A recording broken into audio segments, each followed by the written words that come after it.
Michael H. Hart, seorang penulis di Amerika, anu ngadamel buku nu diterjemahkeun ku tokoh NU nyata Kiai Haji Mahbub Junaidi, judulna 100 tokoh yang paling berpengaruh terhadap sejarah manusia. Ranking kahijina adalah Kanjeng Nabi Muhammad sallallahu alaihi wasallam.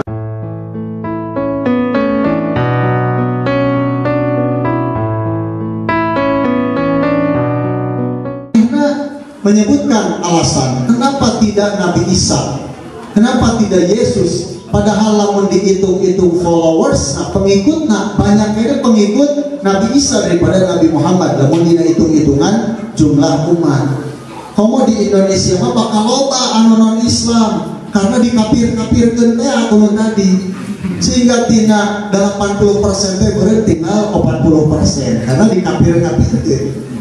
Nah, kata dia, kenapa saya menempatkan Nabi Muhammad di ranking 1 sebagai tokoh yang paling berpengaruh terhadap sejarah manusia?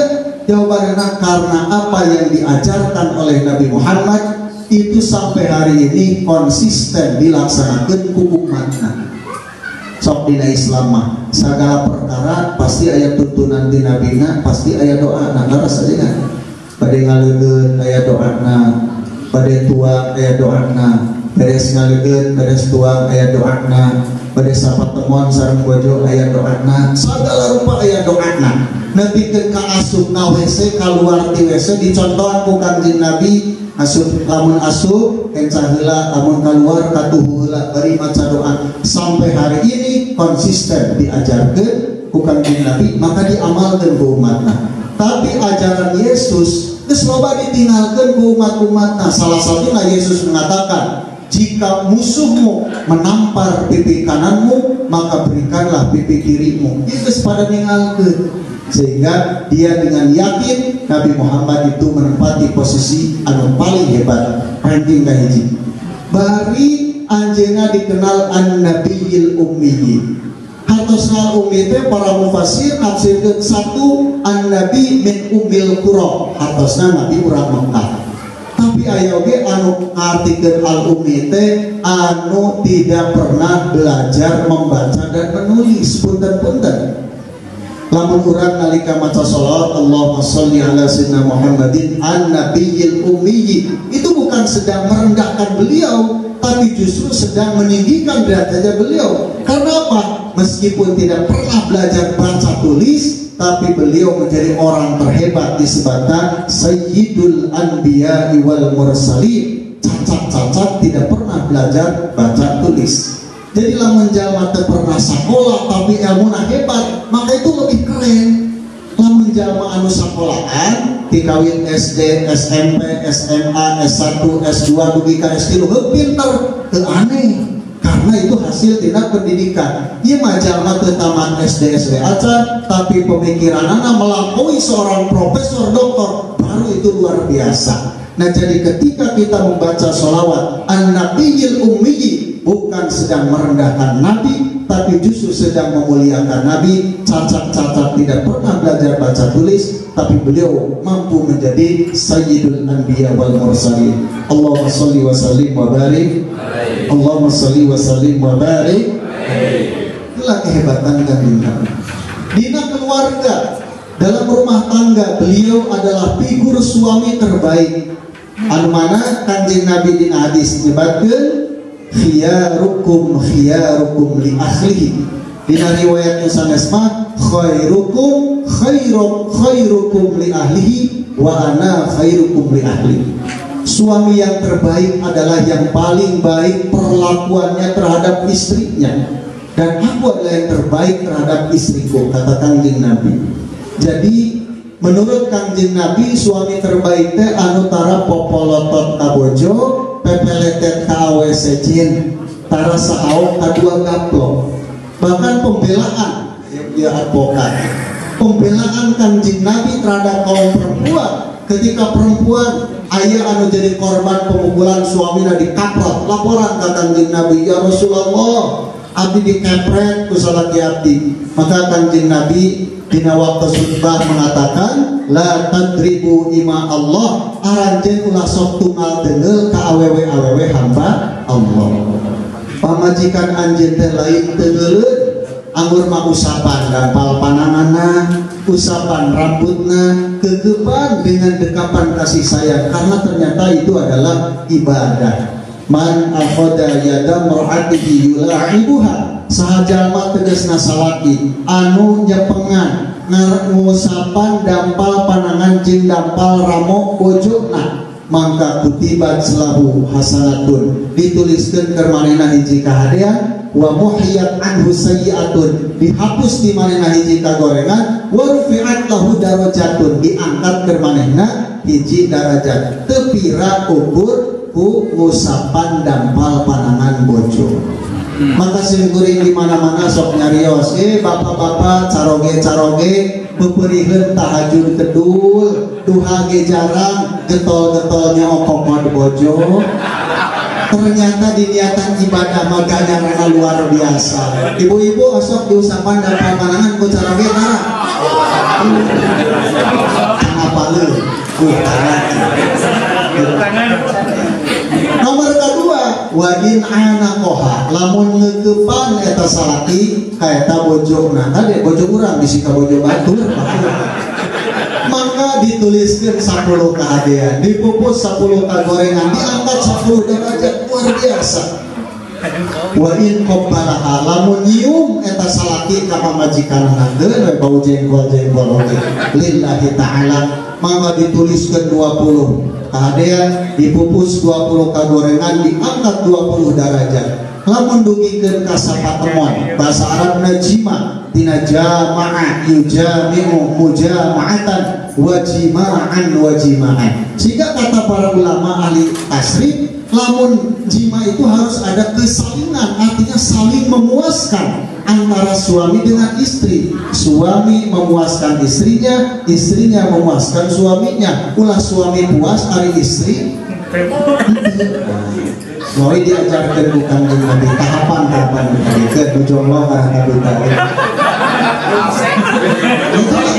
Jadi luar biasa, dina Islam itu beragama dengan indah, beragama dengan menyenangkan, itu diaplikasikan di Nahdlatul Ulama. Alhamdulillah. Pagejana di batur mah temenang seuri oge, temenang seserian teh kudu banget teh bagedut, karena nu ditanamkeun adalah kekerasan, kebencian, hate speech. So pengajian anu sok ager-ageran mah di NU di batur mah serius we gitu, jihad kafir kan gitu. Bari ini teu. Nah, hadirin rahimakumullah. Jadi Kanjeng Nabi itu dalam berbagai hal luar biasa, termasuk dalam kebijakan politik. Simkuring membaca dina sejarah bahwa di zaman Kanjeng Nabi kebebasan untuk berekspresi, untuk berkarya bagi laki-laki dan perempuan itu sama. Seueur contoh-contoh istri-istri anu bekerja di ruang publik seperti bojona Ibnu Mas'ud, namina Zainab, lajeng deui Siti Asma binti Abi Bakar, itu bekerja untuk membantu suaminya menafkahi keluarga, dan itu dibolehkan di zaman Kanjeng Nabi. No paling hebat hubungan antar agama. Bapak Ibu, Kanjeng Nabi ketika tos di Madinah, bumi nate sering kaanjangan ku tatangina anu agamana Yahudi. Sumping ka bumi Kanjeng Nabi cobi ayeuna, lamun aya urang Yahudi tuluy atau orang Nasrani lajeng silaturahmi kabumina ketua LDNU, wah bakal disebut lagi agen Yahudi kan. Kanjeng Nabi mah tiap dina orang Yahudi kabumi Nabi biasa. Awewe di Madinah nu beragama Yahudi itu tiap hari datang berdiskusi, bertukar pikiran sareng Sayyidah Aisyah anu mana sawur Kanjeng Nabi, khudu nisbati nikum min hadhil humairah, sok alap waranjeun supri setengah urusan agama ranjeun di al-humairah. Sa al-humairah teh Siti Aisyah. Kenapa disebut al-humairah? Karena kulitnya putih kemerah-merahan, lain juga diurang hideung ka hijau-hijauan. Maka biasa, hubungannya biasa. Termasuk ketika ayah orang-orang Nasrani anu meminta perlindungan di Kanjeng Nabi, maka Kanjeng Nabi memberikan perlindungan. Perjanjian Hudaibiyah, poin-poinnya, klausul-klausulnya banyak merugikan Kanjeng Nabi dan umat Islam. Tapi Kanjeng Nabi pada saat itu memilih untuk menandatangani kembali, kurang mengalah gerai nama, tapi untuk kemaslahatan di masa depan. Makanya muncullah ayat istilah zimmi, ayat mu'ahad, ayat mustahman. Di NU sudah clear, sudah selesai bahwa setiap jalma kafir eta teh musuh urang. Karena dikategorikan di surah Al-Mumtahanah ayat 8 sampai ayat 9. La yanhaakumullahu 'anil ladzina lam yuqatilukum fid-din wa lam yukhrijunakum min diyarikum an tabarruhum wa tuqsitu ilaihim innallaha yuhibbul muqsitin. Allah tengah larang karanjeun umat Islam berbuat baik, berlaku adil ke orang-orang non-muslim anu teu merangan ka umat Islam dina urusan agama, jeung hanteu ngusir umat Islam ti lemur-lemurna. Karena saestuna Allah mika cinta ka jalma-jalma nu berbuat keadilan. Artinya tidak semua orang non-muslim atau orang kafir itu adalah musuh umat Islam. Bahkan bukan hasil Munas di Banjar untuk konteks Indonesia, dalam hubungan bermasyarakat di Indonesia, orang-orang anu beda agama jeung urang maka jangan disebut kafir tapi non-muslim. Karena menyebut kafir terhadap dulur anu sanagara disebutna ukhuwah wataniyah, ini termasuk kekerasan ideologis. Sehingga contohna teh kieu, aya guru gaduh murid beuleuh teh kacida, bodohna kacida. Tapi tidak boleh guru itu mengatakan, hei murid belet, hei murid bodoh, tekane. Meskipun faktana manehna belet jeung bodoh. Secara akidah, anu beda jeung urang agamana, itu dalam terminologi akidah ya kafir, karena beriman ke Allah dan Rasulna. Tapi dalam konteks bermasyarakat, jangan disebut kafir, cukup disebutna ghairul muslimin, atau non-muslim. Tapi pan kanu ngewa, kudu ngewa KNU mah. Dugi kita kata suratnya diganti tina ya ayuhal kafirun jadi ya ayuhal non muslim. Itu karena bodoh. Ulama NU ibaratna derajatna profesor doktor, manehna karek paud. Udah paud hayang nyarekan ka profesor doktor atau lain level. Nah itulah jadi pemahaman yang berbeda di ilmuwan. Maka hadirin hadirat rahimakumullah, sakali deui bahwa contoh-contoh di Kanjeng Nabi Sallallahu Alaihi Wasallam kemudian diajarkan ke para sahabat di zaman sahabatnya dijak diamuk bahwa orang-orang non-muslim ayat disebut dhimmi, ayat mu'ahad, ayat musta'man temenang diganggu. Man adza dhimmiyan faqad asa'at al-qasim. Wani-wani ngaganggu nganyeri milaraan kafir dhimmi maka dorata ka Abul Qasim yang baginda Rasulullah Muhammad Sallallahu Alaihi Wasallam. Sahatu anu kudu diperangan teh anu dimaksud asyidda'u 'alal kuffar, bahwa umat Islam kudu keras terhadap orang-orang kafir. Nyata al-kufarna alladzina yuqatilunakum fid-din wa yukhrijunakum min diyarikum. Orang-orang kafir anu ngamusuhan ka umat Islam karena benci karena agama Islam, jeung ngusir umat Islam di lemur-lemurna seperti kafir-kafir Mekah, kafir-kafir Quraisy. Maranehna merangan mengagresi terhadap Kanjeng Nabi dan umat Islam sehingga dengan terpaksa harus hijrah. Hari pertama kali hijrah ke mana? Sanes ke Madinah. Pertama hijrah maka Habasyah. Waktu itu ayah raja namina Raja Najasyi di Afrika. Nah kemudian adinakeun pindah ke Madinah. Padahal Kanjeng Nabi sangat mencintai kota Mekah. Wahai Mekah, engkau adalah tempat terbaik dan terindah bagiku. Laula akhrajuni minki lamma sakantu ghairaki. Kalau mereka orang-orang kafir Mekah tidak mengusirku darimu, maka niscaya aku tidak akan pernah tinggal di tempat selainmu. Saudara Kanjeng Nabi. Nah, para ulama-ulama disebutkan wahada dalilun ala anna hubbul watan minal iman. Ini adalah dalil, hujjah, argumentasi bahwa mencintai tanah air, sebagian daripada iman. Nyambung sadaya lagi. Kepengaku ulama-ulama NU kubul watan minal iman. Itu sadaya bersumber dari Nabi. Nganu salah kaprah adalah ketika sanes hadis Kanjeng Nabi kumu balik disebutkan hadis Nabi. Punten ya. LDNU harus memiliki kajian dina ilmu hadis. Biliki aya mubalik LDNU nyebatkeun hadisna anu ditanya rawahu sa, rawahu kalender. Karena ninggal hadisna dina kalender NU. Jadi kudu jelas sanadna rawina harus jelas. Nah Bapak Ibu hadirin rahimakumullah, begitu hebatnya ajaran Kanjeng Nabi sehingga beliau sangat disegani ke semua kalangan. Begitu ayah tatangi Kanjeng Nabi, anak remaja anu biasa sok ngiring beberes sasapu di bumi Kanjeng Nabi, pas pada sakaratna disumpingan ku Kanjeng Nabi. Begitu ditinggal, aduh jigana sakedeuk di maut ya budak teh. Maka saur Kanjeng Nabi, ya gulam, qul asyhadu an la ilaha illallah wa asyhadu anna Muhammadar Rasulullah. Arere si budak teh ka bapakna berenang minta izin, bapak wios teh abdi nurutan Abul Qasim mengucapkan 2 kalimat syahadat.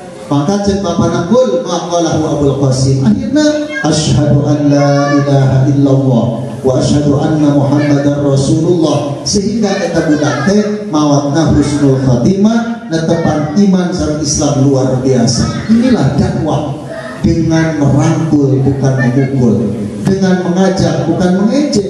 Siapapun silahkan didatangi. Nu tadina rajana preman di Tanah Abang dirangkul kumu balik NU Gus Miftah sehingga menang hidayah lewat Islam Hercules. Bahkan Maulana Habib Lutfi dijadikan sebagai adik angkat beliau. Inilah NU. Pawantong ningali latar belakangna.